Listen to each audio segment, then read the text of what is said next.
तुम्ही फक्त तुमच्या पक्षाकडे लक्ष द्या, नाही तर बघा काल परवामध्ये हेट विकेट झाले पण इकडेच आहे. आयुष्यभर राणेंचा तिरस्कार केला सामंत साहेब, आयुष्यभर. स्वतःच हिट विकेट झाले, आऊट झाले. राणेंना काय करायची गरज पडली नाही, घरच्याच माणसाने शोधून काढलं.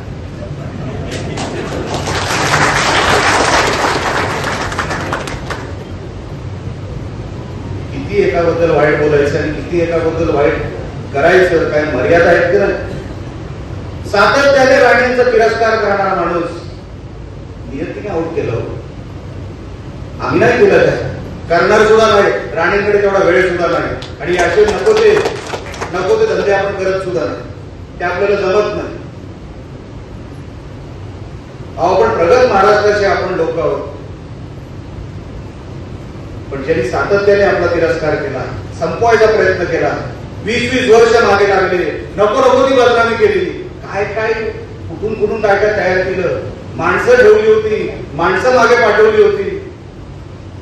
आम्हाला त्याच्यातलं एकही काय करायला लागलं नाही. बघा, नियती कोणाला माफ करत नसते. म्हणून तुम्हाला सांगतो, राणेंची चांगलं